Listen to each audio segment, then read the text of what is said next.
예.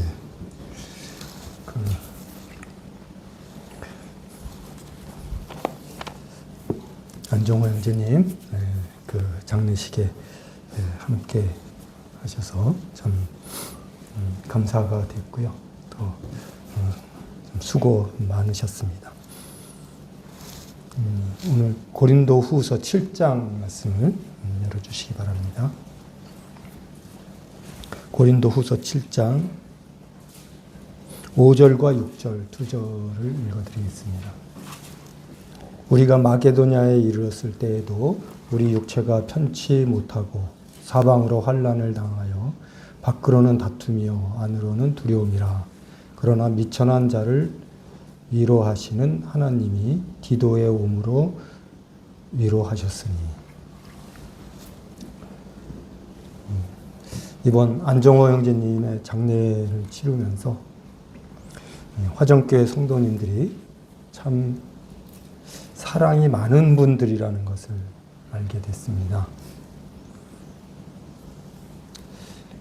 김경달 형제님은 고령이심에도 불구하고 장례식에 참석하셔서 놀랐습니다.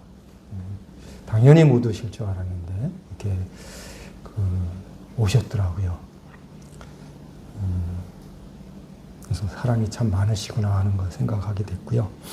이진혜 형제님은 허리 수술 받은 지 며칠 되지 않아 아직 실밥도 빼지 않은 상태에서 참여를 하셨습니다.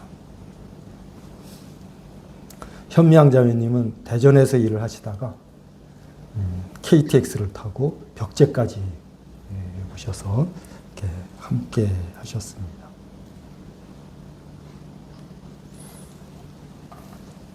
화정교회가 비록 적은 인원이 모이지만 서로 사랑하고 가족 같은 분위기여서 너무 감사하게 됩니다.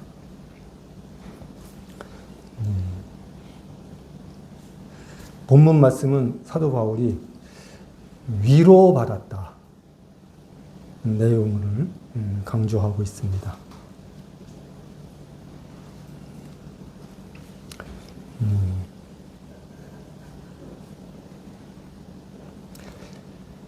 우리를 위로하셨으니 자기는 위로를 받았다.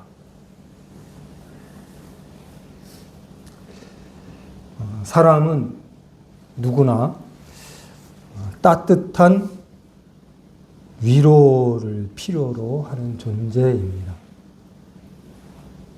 위로가 필요하지 않은 사람은 아무도 없습니다. 다 위로가 필요하죠. 가까운 이웃에게 위로를 받는 것은 대단히 큰 힘이 됩니다. 아마 이번에 김희순 자매님 많은 위로를 받으셨으리라고 생각이 되고요. 어려운 가운데서도 큰 힘이 됐을 겁니다. 그런데 하나님께 받는 위로보다 더 큰 격려는 없을 겁니다. 하나님께서 나를 위로하셨다. 이런 것을 경험하면서 사는 사람들은 정말 행복한 사람들입니다. 하나님께서 나를 위로하신다. 이런 걸 느끼면서 사는 사람들은 정말 성경에 나오는 그 위인들, 믿음의 영웅들, 그런 사람들이나 경험하는 그런 일인 줄 알았는데 나도 그들과 같은 하나님의 임재하심을 경험하고 하나님께서 그 따뜻한 손으로 나를 어루만지시고 위로하시는구나 하는 것을 체험하게 될 때 얼마나 큰 용기가 될까 하는 생각을 하게 됩니다. 이 편지를 기록하고 있는 사도 바울의 현재 상황은 대단히 힘들고 어려웠을 것으로 보입니다. 사방으로 환난을 당했다. 동서남북에서 환난의 화살이 막 날아오는 거죠. 사방으로 환난을 당하여 밖으로는 다투며 늘 다투면서 살았습니다. 안으로는 두려움이라. 그러니까 밖에서도 어렵고 자기 내면으로도 참 두려움이 있었습니다. 그는 안과 밖으로 편하지 않았습니다.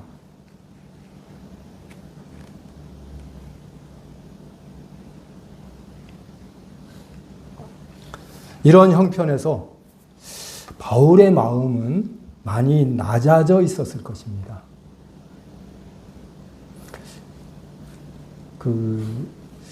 우리가 이렇게 사방으로 환난을 당하고 밖으로는 다투며 안으로는 두려움이 있을 때 우리에게 나타나는 현상은 낮아짐입니다. 내가 뭔지 좀 된 사람인 줄 알았는데 나는 참 아무것도 아니구나 하는 것을 느끼게 되는 거죠. 낮아져 있는 겁니다. 그런 가운데 하나님의 위로를 경험한 그는 이렇게 기록했습니다. 비천한 자를 위로하시는 하나님. 자신 스스로 그렇게 이야기해요. 나는 비천한 사람이다. 어떻게 이런 생각을 하게 됐을까? 많은 어려움 가운데 내가 할 수 있는 일이라고는 거의 없다는 것을 알게 되는 거죠. 그래서 나는 정말 비천한 사람이구나. 거기서 끝나는 게 아니고 이 비천한 사람을 하나님은 위로하시는구나. 세상은 비천하면 버려요. 비천하면 무시합니다. 비천하면 외면해요. 근데 하나님께서는 이런 비천한 자를 위로하시는 분이시다.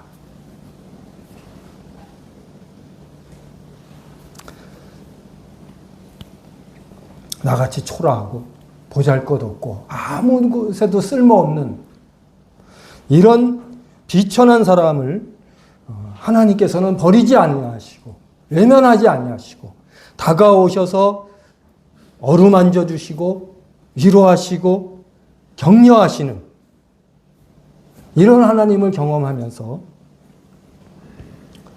바울은 크게 격려를 받고 힘을 얻는 것입니다.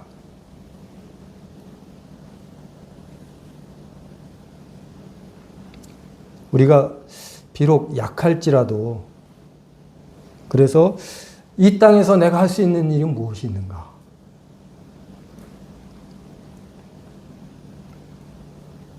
그런 생각이 들지라도 이렇게 격려하시는 하나님, 위로하시는 하나님을 생활 가운데 체험한다면 결코 작은 자가 아니라는 그런 생각을 하게 될 것 같습니다. 지금 본문의 이 말씀은 어떤 사건을 말하는 것이 아니라 누군가의 손길을 느꼈는데 이것은 우연이나 어떤 요행이 아니라 분명히 하나님의 역사라는 것을 느낀 것입니다. 하나님께서 나와 함께 하신다. 그리고 그 위로의 눈빛으로 나를 바라보고 계시는구나. 이런 것을 바울은 경험하고 있었습니다.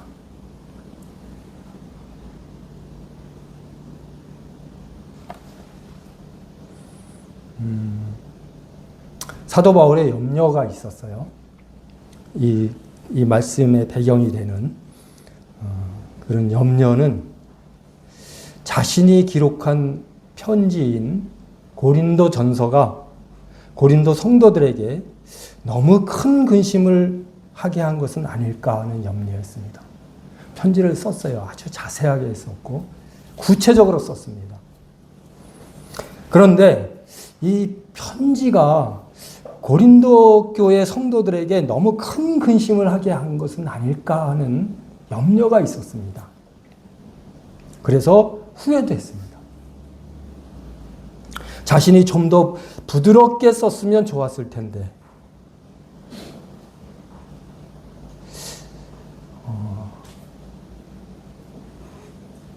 이 편지가 그들에게 상처가 되면 어떻게 다시 회복시킬 수 있을까? 너무 세게 말한 건 아닐까? 너무 매몰차게 몰아붙인 건 아닐까? 그래서 그 연약한 성도들이 마음에 상처를 입었다면 다시 회복시킬 수 있을까? 온갖 생각이 들었던 겁니다. 그래서 마음이 힘들었어요.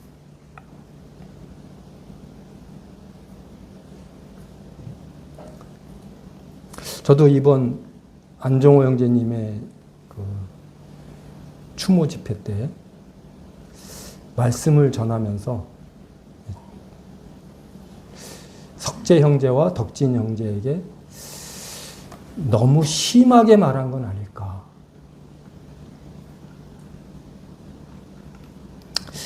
염려와 후회가 되기도 했습니다. 처음부터 의도한 것은 아니었는데 말을 하다 보니 막 그렇게 막 나가더라고요. 그 브레이크 없는 차처럼 더 제어가 안 됐어요. 또 조금 화가 난 것도 있었어요. 아버지의 그 천국 환송 집회인데 이 녀석들이 밖에 나가서 들어오지도 않고 아버지에 대한 예의도 아니고 그곳까지 이렇게 어려운 걸음을 하신 성도님들에 대한 예의도 아니다. 이런 생각이 들면서 좀 화가 났던 것 같아요.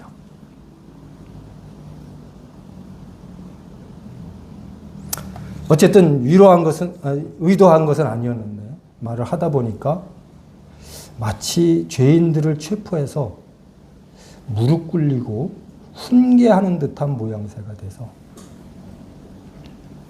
어떻게 그렇게 되더라고요.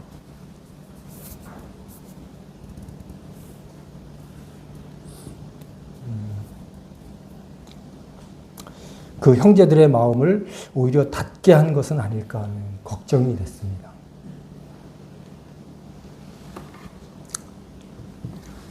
그러면서 너무 아프게 받아들이지 않았으면 좋겠다. 이런 마음이 들기도 하고 기도를 하게 됐습니다. 그 아버지가 이제 소천하시기 전에 그 아들들과 며느리를 불러다가 이렇게 마지막 당부를 하셨는데 그 당부 중에 꼭 신앙생활을 해라. 교회로 돌아와라. 이 얘기를 하셨다고 해요. 그 모임을 떠난 지가 한 20년 가까이 되기 때문에 쉽지는 않겠지만 어쨌든 우리가 계속 기도해야 되겠다라는 생각이 들었습니다.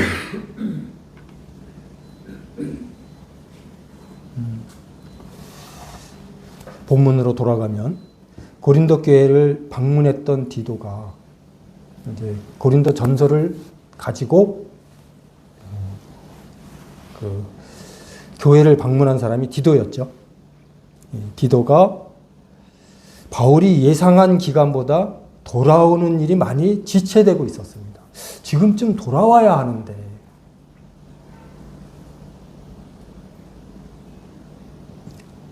왜 안 오지? 무슨 사고라도 생긴 게 아닐까? 아니면 고린도 교회에서 그 바울의 편지를 읽고 되게 세게 얘기하셨거든요. 어마어마한 책망도 하셨습니다. 이렇게 살면 안 된다! 라고 강하게 권면하셨어요. 그런 글을 읽고 디도에게 어떤 해코지나 한 건 아닐까? 온갖 생각이 들었을 겁니다. 지금처럼 통신이 발달된 시대가 아니었기 때문에 소식을 들을 수가 없어요. 왜 안 오는가? 무슨 일이 있었는가? 길에서 혹시 강도라도 만난 건 아닐까? 병든 건가?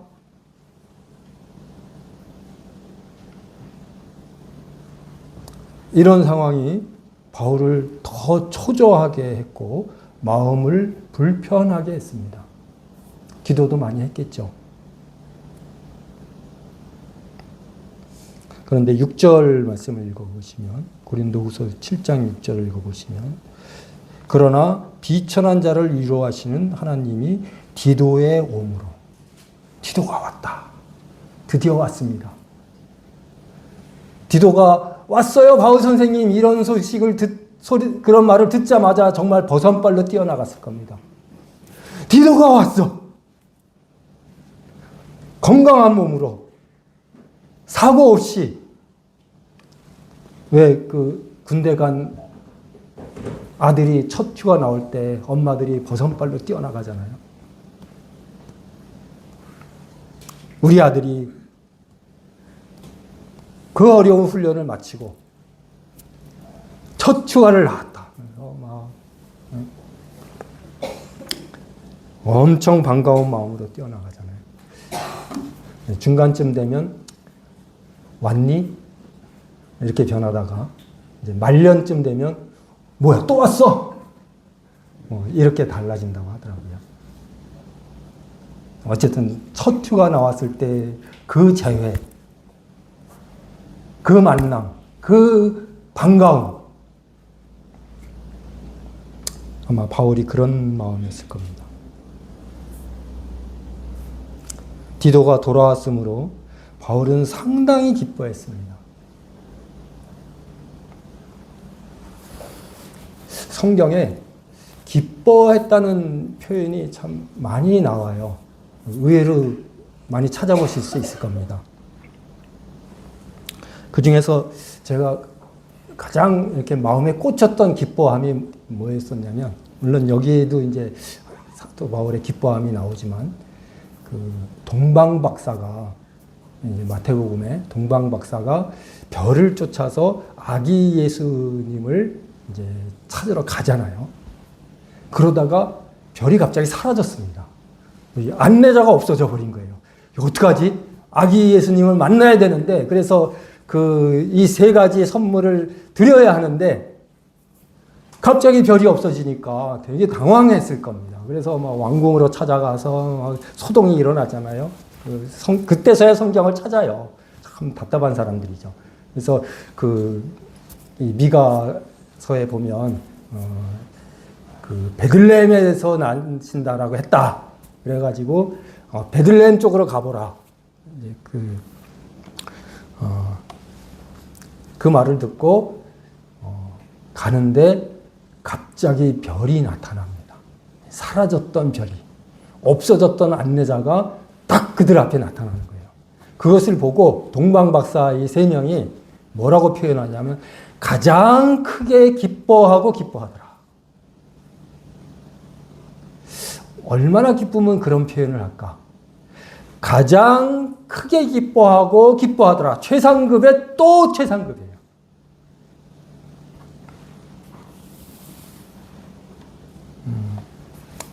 젊은 아빠들이 이렇게 아기를 키우는데 정말 핏덩이였다가 조금 자라고 나서 아빠 하고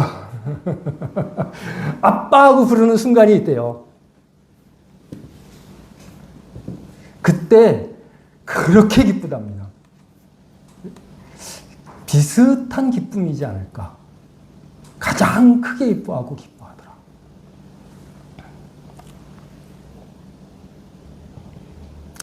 드디어 그토록 기다렸던 디도가 돌아왔으므로 바울은 크게 기뻐했습니다.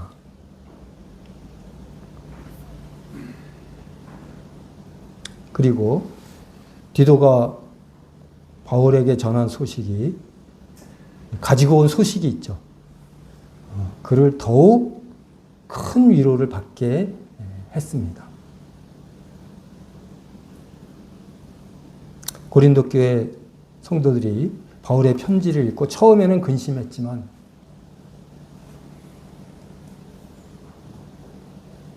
막 출교도 시켜야 됐고 애찬의 구조를 막 바꿔야 했고 정말 뭐라 그러나요? 구조 조정을 해야 하는. 이 구조 조정에는 뼈를 깎는 아픔이 필요했습니다. 막 사랑이라는 이름으로 용납했던 것들을 다 처단해야 했고 일거에 처단해. 어디서 많이 듣던 소리죠? 네. 교회의 틀을 막 바꿔야 하는. 우리가 이렇게 잘못되고 이렇게 진리에서 벗어나고 있었구나 하는 것을 깨닫고 되돌아오기 위해서는 많은 아픔이 필요했습니다.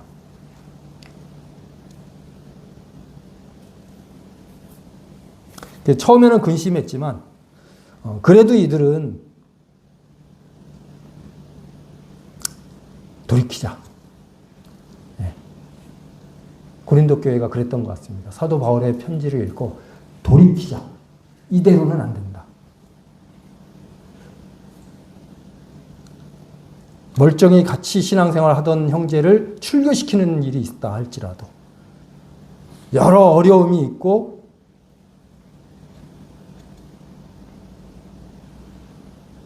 아픔이 있다 할지라도 교회를 개혁해야 한다.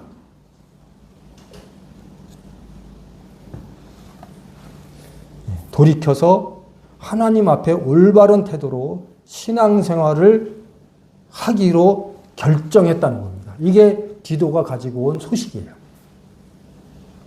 이들이 달라지기로 결심했습니다. 이럴 수도 있잖아요. 바울의 편지 무시. 그냥 참고로만 하고 우리는 살던 대로 삽시다. 그렇게 크게 나쁜 짓도 한 게 아니지 않습니까? 이렇게 결정할 수도 있었어요. 그러면 이제 끝나는 거죠. 생명력은 없어지고 그냥 형식만 남는 살았다는 이름은 있었으나 실상은 죽은 자들이 되는. 그런데 그들은 그렇게 하지 않았습니다. 아픔이 있을지라도 어려움이 그들에게 찾아온다 할지라도 바꿉시다. 하나님 앞에서 올바른 태도로 신앙생활을 해야 합니다. 이렇게 결정한 것 같아요. 디도가 그 소식을 들고 바울 앞에 선 겁니다.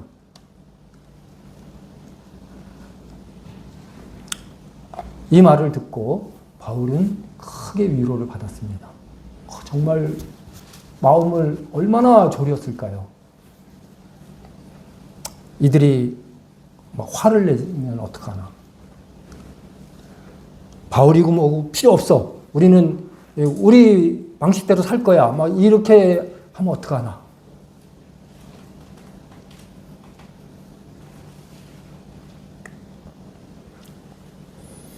그런데 정말 다행스럽게도 하나님께서 그런 마음을 허락하신 것 같아요. 고린도 교회가 달라지기로 결심했다.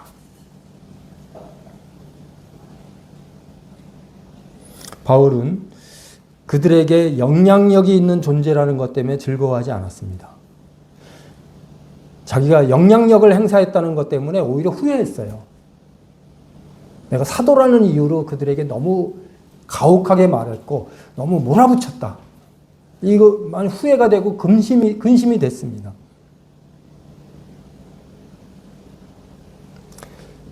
왜 위로를 받았냐면 오직 그들이 바울의 편지를 읽고 오해하거나 거부하지 않았고 자신들의 신앙을 회복했다.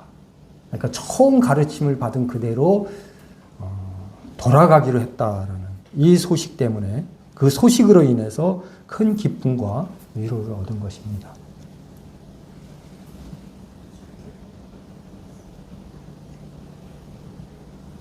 물론 고린도 교회에 여러 가지 스스로 해결할 수 없는 문제점들이 있었습니다.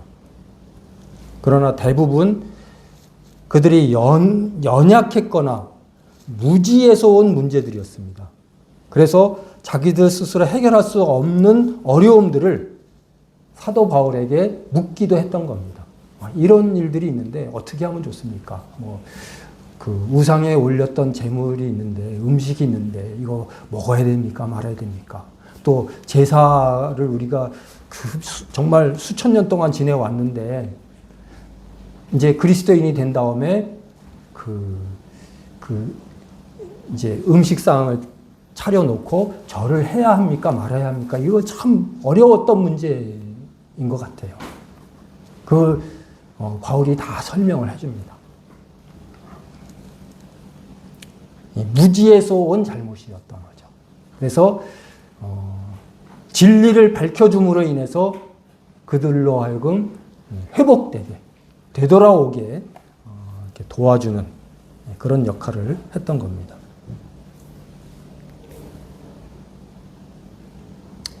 그런데 그런 사소한 것들, 사소하다고 하기는 좀 그런데 아무튼 그 일상적인 것들,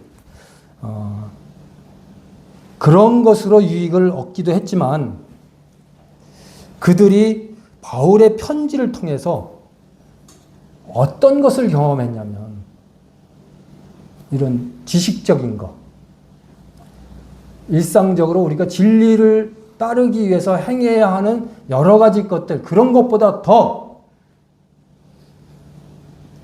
그들 마음에 깊게 파고든 것은 뭐냐면 바울이 여전히 자신들을 사랑한다. 비록 떠나 있었을지라도 바울은 그들을 사랑한다라는 것을 이 편지를 통해서 알게 된 겁니다. 이게 훨씬 더 가치 있는 깨달음이었어요.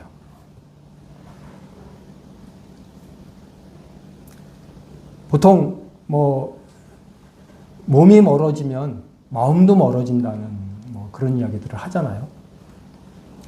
그래서 이들은 바울이 자신들을 떠난 지 한참 됐고 이제 다른 사람들도 만나고 복음 전하고 또 새로운 교회를 세우고 그러니까 자기들은 이제 잊었을 거야. 자기들에 대한 사랑은 이제 이전 같지 않을 거야라는 이런 생각을 했을 수 있어요. 그런데 편지를 읽고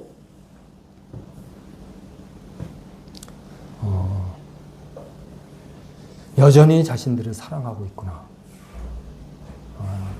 이런 것이 그들에게 큰 용기와 힘이 됐을 것 같습니다.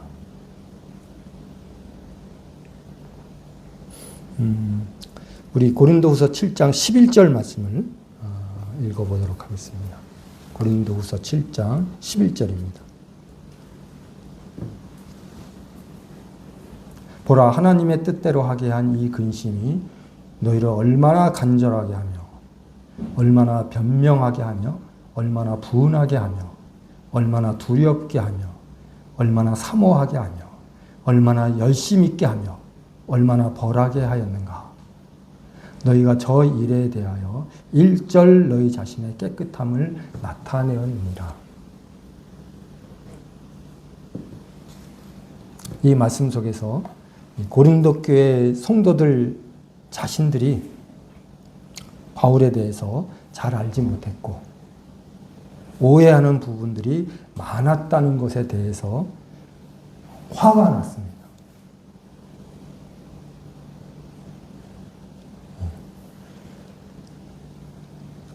후회도 했습니다. 또 사모하게도 했어요.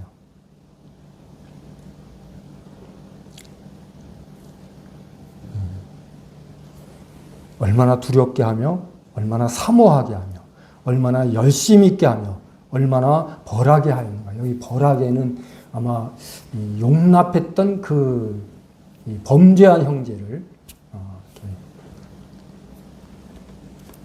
쫓아내는 이런 일도 했던 것 같습니다. 그런 것들을 디도에게 다 얘기를 했습니다. 우리 마음 상태가 이렇다. 정말 지나간 그 시절이 너무 화가 나고 또 후회도 되고 그로 인해서 주님에 대한 사모함이 더 커졌다.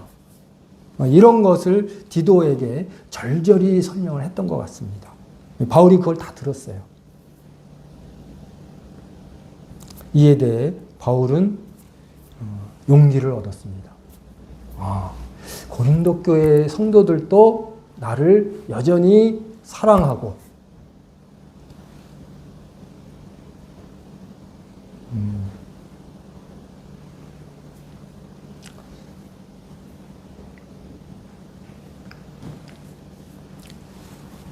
나와의 교제를 사모하고 있구나 하는 것을 알게 된 거죠. 그래서 용기를 얻어서 고린도 후서에서는 개인적인 말을 많이 하는 것을 볼 수 있습니다. 자기 사적인 이야기를 참 많이 합니다.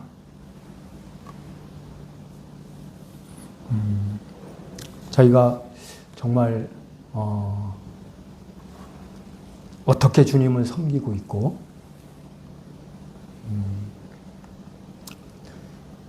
어떤 환난 가운데서 자기가 버티고 있는지 이런 거에 대해서 아시아에서 받는 환난을 너희가 모르기를 원치 아니하노니 그 환난이 얼마나 심했으면 살 소망이 끊어졌다.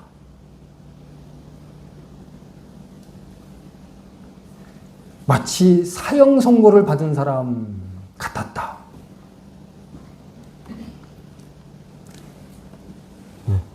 더 이상 살아갈 수 없을 것 같은 그런 절망감 가운데 빠지기도 했었다.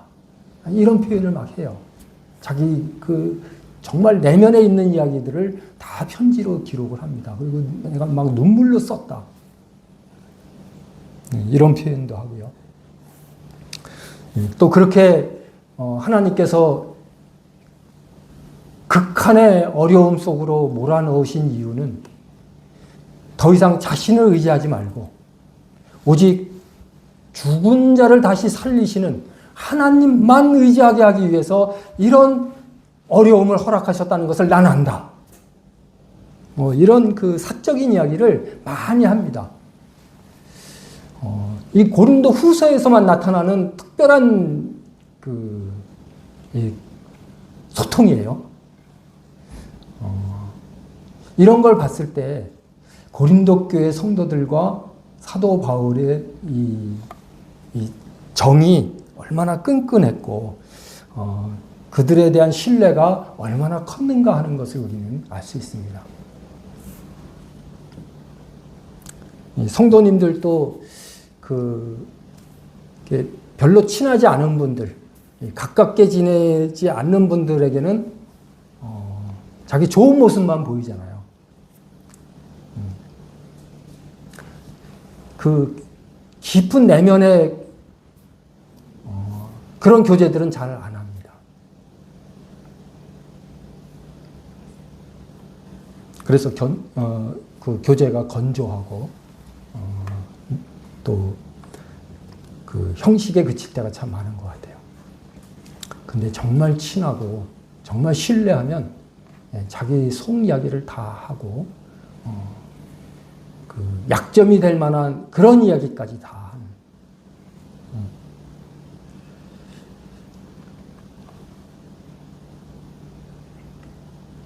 우리 화정교회 성도님들도 예전에 비해서는 참 많이 그런 쪽으로 발전했다는 생각이 들어요. 전에는 되게 형식적인 얘기가 많았고 마치 누구죠? 외교관들이 이렇게 아주 젠틀하게 그리고 예의 바르게 대하는 그런 느낌이 꽤 많았는데 요즘에는 좀 달라진 것 같아요. 자기 속 이야기들도 많이 하고 어쨌든 할 얘기들이 좀 많아졌다는 것.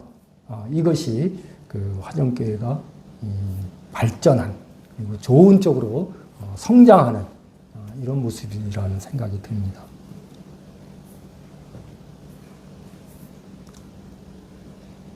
어쨌든 사도 바울의 위로는 바로 사람이었습니다. 그가 전도를 많이 했다.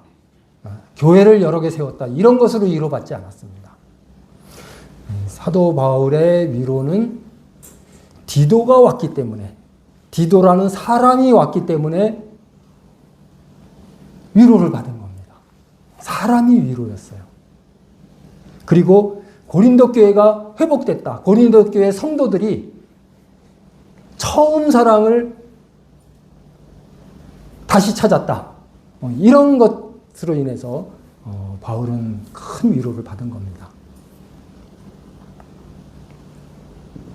이것은 그 하나님의 마음이기도 합니다.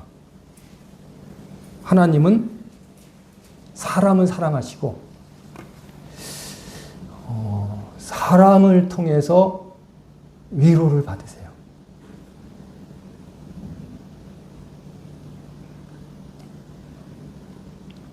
하나님도 위로를 받으실까? 네, 하나님도 위로를 받으십니다. 우리를 통해서. 우리가 하나님을 사랑하고 하나님께 가까이 나아가고 하나님 말씀을 순종하는 이런 모습을 볼 때 하나님도 위로를 받으시는 것 같아요. 하나님께서는 아무리 못난 사람도 끝까지 버리시지 않고 그들을 회복시키고 위로하십니다. 정말 인내가 정말 많으신 분 같아요. 아무리 못난 사람까지도 끝까지 버리지 않으신다. 회복시키고 그들을 다시 세우신다 하는 것들을 우리는 성경을 통해서 많이 보게 됩니다. 구약 성경 사사기 16장 말씀을 한번 찾아보도록 하겠습니다. 제가 참 좋아하는 말씀이에요.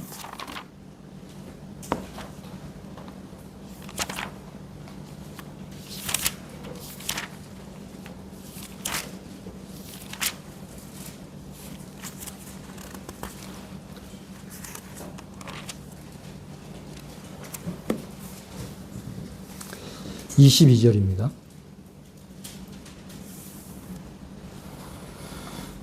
저에게 참 위로가 되는 말씀입니다. 그만큼 저도 자주 넘어지고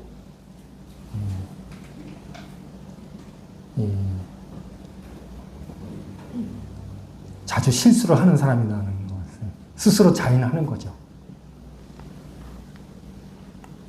22절 그의 머리털이 밀린 후에 다시 자라기 시작하니라. 참 좋아하는 말씀입니다. 삼손 이야기인데 삼손이 머리털이 밀리잖아요. 이 머리털이 밀린 후에 여기 보면 다시라는 말씀이 있습니다. 다시 자라기 시작하다 한다. 삼손은 하나님께 특별한 복을 받고 태어난 사람입니다. 정말 괴력의 사람이었어요. 삼손 그러면 어마어마한 힘, 무한한 힘을 가지고 있는, 감히 대적자가 없는 그런 사람의 상징이잖아요. 특별한 복을 받고 태어났습니다. 싸우면 삼손을 이길 사람이 없는 거예요. 그의 복이 특별한 만큼 지켜야 할 것도 몇 가지 있었습니다. 낮 시인으로서 지켜야 하는 것은 세 가지 있었죠. 부정한 것은 만지지 말아라. 포도주와 독주를 마시지 말아라. 그리고 마지막이 머리에 삭도를 대지 말아라. 이 세 가지를 반드시 지켜야 했습니다. 그러니까 권한이 많은 것만큼 의무도 있는 거예요. 그런데 삼손은 꿀을 얻기 위해서 사자의 죽음을 아무렇지도 않게 만졌어요. 이 꿀 달잖아요. 맛있잖아요. 그것을 얻기 위해서 자신의 달콤함을 위해서 사자의 시체를 만졌습니다. 만지면 안 된다고 하셨는데 그냥 만졌어요. 왜냐하면 꿀이 맛있으니까. 꿀을 얻기 위해서. 그 다음에 술을 마시면 안 된다 그랬는데 이방 여인 품에서 술을 마시면서 전혀 죄책감도 느끼지 않았습니다. 참 이렇게 살면 안 되는데 하나씩 막 양보하는 거죠. 하나씩 양보한다는 것은 하나씩 무너져가고 있다는 거예요. 자기도 몰라요. 얼만큼 심각하게 무너져가고 있는지를 삼손은 모르고 있었습니다. 마지막 하나 남았잖아요. 머리털. 결국 자기가 사랑했던 이방 여인 드릴라에 의해서 힘의 근원인 머리털이 밀리는 수모를 당했습니다.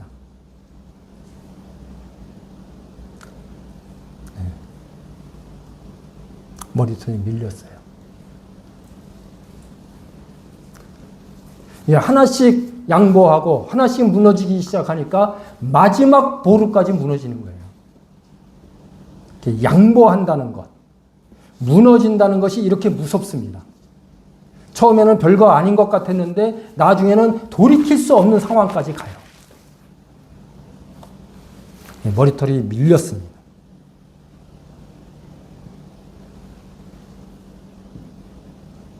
그런데 우리가 읽은 말씀처럼 그의 머리털이 밀린 후에 다시 자라기 시작했다는 말씀입니다. 이 말씀은 정말 하나님의 은혜이고 위로입니다. 기가 막혀요. 기가 막힌 말씀입니다. 하나님의 지혜가 정말 한이 없다는 것을 느끼게 하는 말씀입니다. 만일 삼손의 힘이 손가락에서 나왔다면 상상이 되십니까? 삼손의 힘이 손가락에서 나왔다면 그 손가락이 잘린 후에는 끝나는 겁니다. 더 이상 기대가 없어요. 왜냐하면 손가락은 한번 잘리면 더 잘하지 않기 때문에. 그런데 머리카락은 잘합니다. 이게 얼마나 기가 막힌 하나님의 지혜예요. 머리카락은 잘한다. 손가락에서 힘이 나왔다면 손가락이 잘린 다음에 끝이에요. 더 이상 기대할 수가 없습니다. 힘을 쓸 수가 없어요. 그런데 머리카락에서 힘이 나왔어요. 이 바보 같은 삼손이, 멍청이 같은 삼손이 그 비밀을 말해버려서 머리카락이 밀리잖아요. 힘이 사라졌습니다. 더 이상 대적과 싸울 수가 없어요.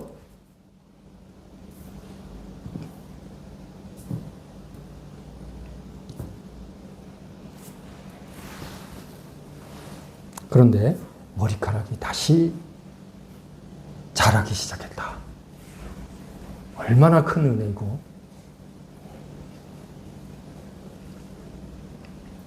얼마나 큰 하나님의 사랑이고, 얼마나 큰 위로입니까?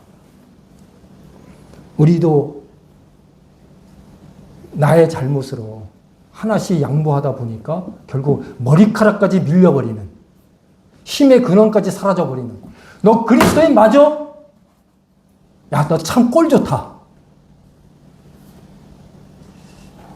예수님께서 그렇게 말씀하셨잖아요.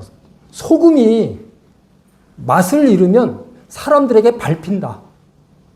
사람들에게 무시당하고 사람들의 조롱거리가 된다는 거예요. 너 그리스도인이라면서, 하나님 믿는다면서 네 꼴이 지금 뭐냐? 밀릴 때가 있어요. 그럴 때 참 좌절하고 낙심하고, 하나님 내 모습이 이게 뭡니까? 제가 살아야 됩니까? 말아야 됩니까? 살아야 될 이유를 단 한 가지라도 찾기 어렵습니다. 이럴 때가 있어요. 그런데 그 밀렸던 머리카락이 다시 자란다. 아직 희망이 있다. 회복의 가능성이 있다.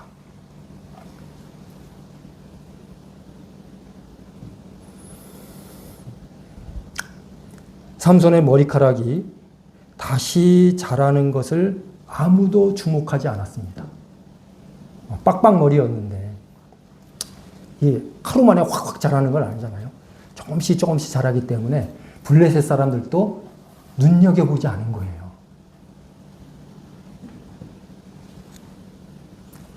이가 지금 회복되고 있다는 것을 지켜보지 않았습니다. 이가 회복되면 큰일 나는 거거든요. 예? 블레셋 사람들에게 있어서는 재앙이거든요. 삼손이 다시 머리카락이 자라? 그러면 힘이 다시 돌아와? 그럼 우린 끝나는 건데 이런 자각을 하지 못했습니다. 방심한 거죠.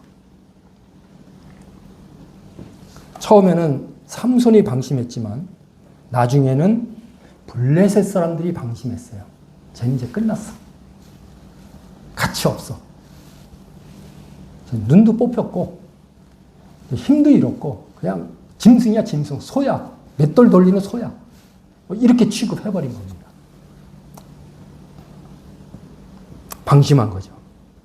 그 방심의 대가는 하루에 3,000명이 죽는 것으로 치워야 했습니다. 처음에는 삼손이 방심했죠. 그래서 이방 여인의 무릎팍에서 술 먹고 잠자다가 머리카락이 밀려버리는 얼마나 부끄러운 일입니까? 근데 하나님께서 삼손을 완전히 버리지 않으셨어요. 머리카락이 자라게 하셨다.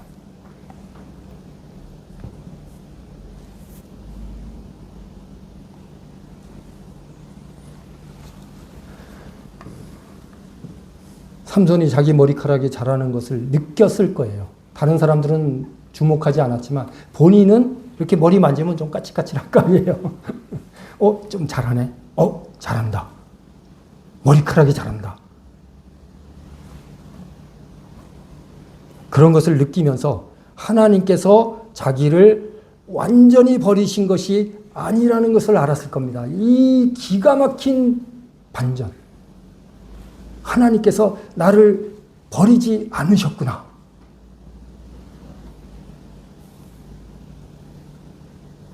결국 삼손은 자기 일생의 마지막 기도를 하나님께 드립니다.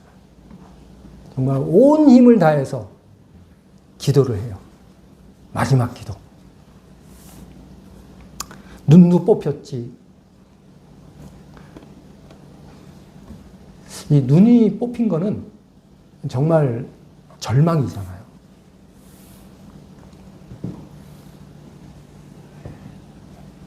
그래서 자기 일생의 마지막 기도를 하나님께 드렸습니다. 이것은 하나님께 대한 신뢰의 회복이에요.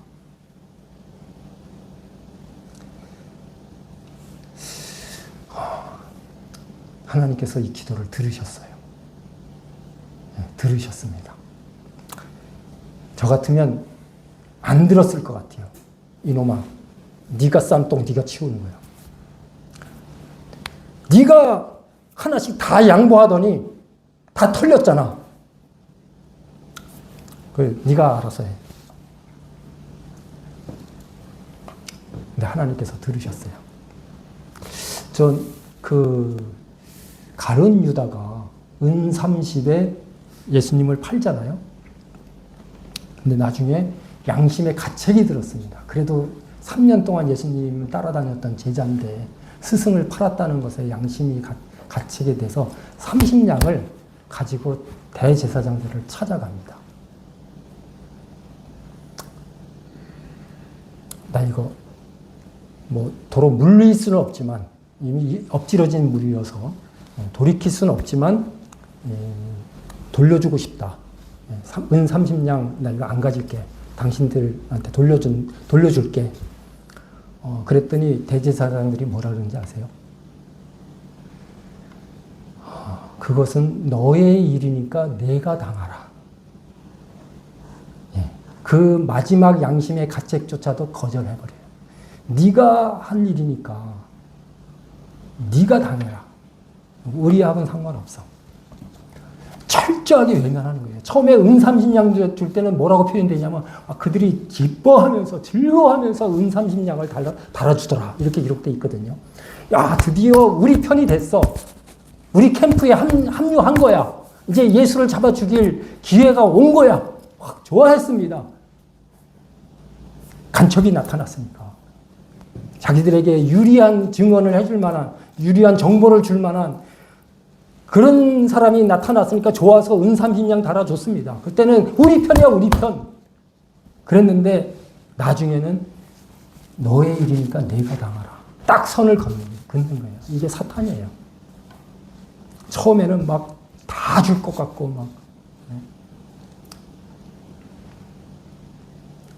정말 도와줄 것 같고 우리 편이니까 우리가 책임져 줄게 막 이럴 것 같았지만 나중에는 그건 네 일이야.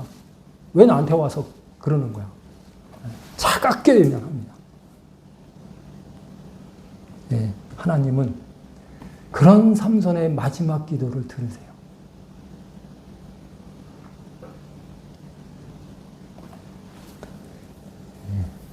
그래서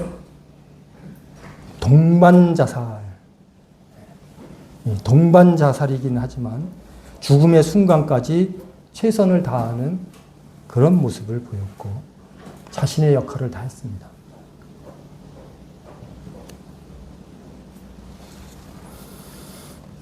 하나님께서 삼손이 비록 잘못은 했어도 여전히 사랑하셨고 그를 위로하신 겁니다. 이런 위로의 하나님이 우리 아버지예요.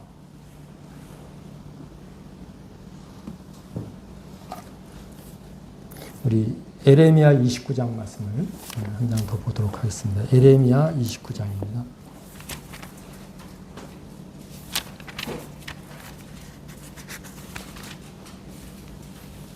10절입니다.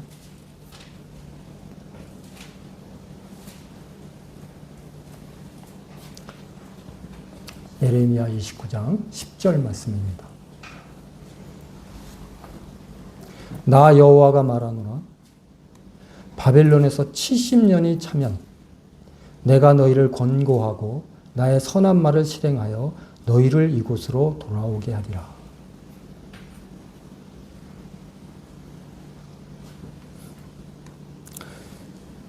또 다른 말씀을 보면 나 여호와가 말하노라. 너희를 향한 나의 생각을 내가 아나니 재앙이 아니라 곧 평안이요 너희 장래에 소망을 주려 하는 생각이라. 내 생각을 내가 안다. 재앙이 아니라 평안을 주려는 것이 내 생각이다. 너희 장래에 소망을 주려 합니다. 다 망한 나라. 그것도 하나님을 등지고 계속 우상 숭배하고 하나님 말씀을 다 찢어버리고 불태워버린 그 배은만덕한 이 유다인들.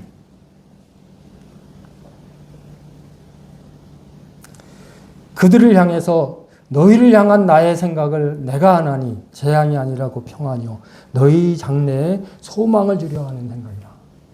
얼마나 큰 사랑이고 큰 은혜인가요? 돌아오게 하겠다. 하나님께서는 슬픔이 많고 눈물을 흘리는 선지자 에레미야를 통해서 이스라엘의 회복을 말씀하셨습니다. 그들을 위로하시는 겁니다. 비록 자기 죄 때문에 그냥 자빠졌고 전쟁에 패했고 포로로 끌려가는 신세이지만 그들에게 마지막 희망의 메시지를 주시는 거예요. 70년이다. 70년만 견뎌라. 내가 70년으로 제한했다.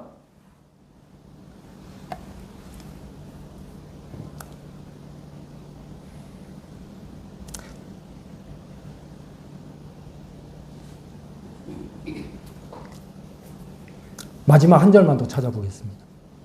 다니엘서 9장입니다.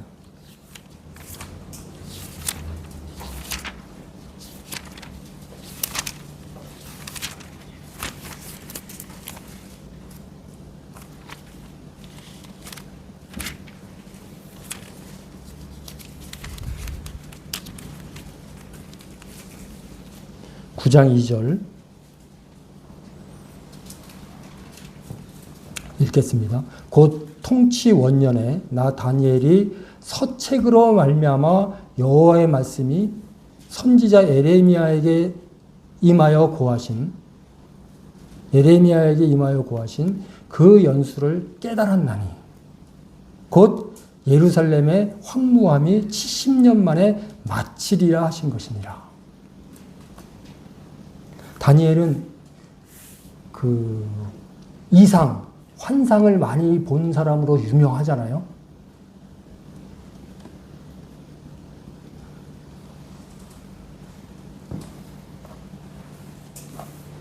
그런데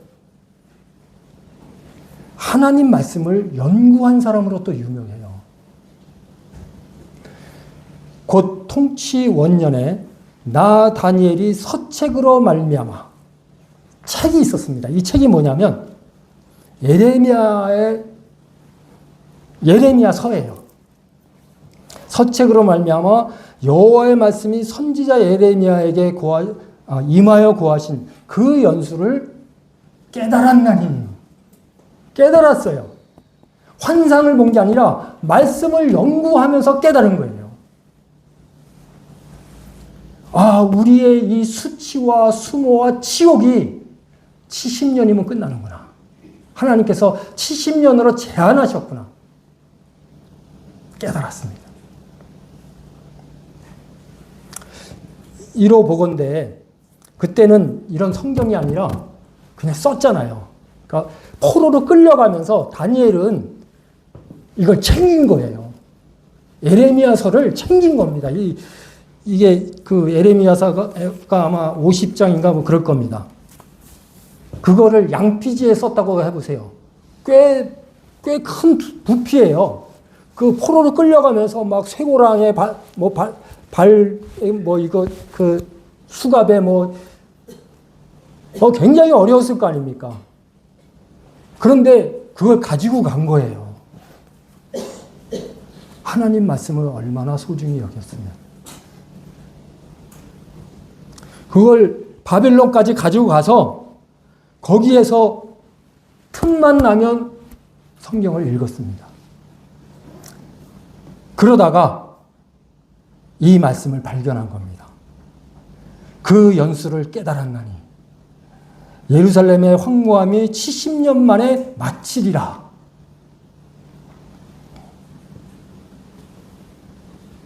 포로 기간은 70년이고 그 기간이 지나면 고국으로 돌아갈 것이라는 이 말씀을 읽으면서 다니엘은 적지 않은 위로를 얻었을 겁니다. 하나님은 우리를 아주 버리지 않으셨구나. 대부분의 유다인들은 예레미야를 통해서 전하신 하나님의 말씀을 흘려들었을 겁니다. 그래서 70년 만에 돌아오게 하시겠다는 이 사실을 몰랐을 거예요. 기대도 하지 않았습니다. 네, 말씀을 귀하게 여겼던 다니엘이 그런 소망을 가질 수 있는 특권을 누립니다. 우리도 항상 잘할 수 있는 사람들이 아닙니다. 실수를 많이 해요. 하지 말아야 할 말을 하고 또 사람들을 함부로 대하고 알량한 힘을 가지고 힘을 가졌다고 해서 마이크 앞에 섰다고 해서 다른 사람들 상처를 주고 어려움을 끼치고 또 마음을 다치게 할 수 있습니다. 우리가 그런 사람들입니다.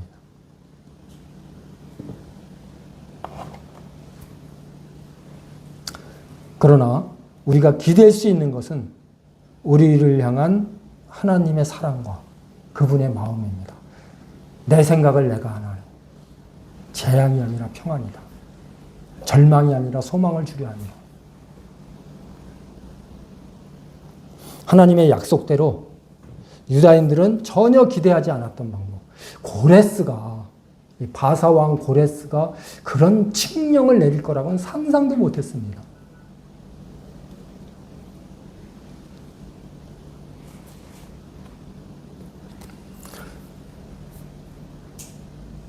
새롭게 뽑힌 대통령이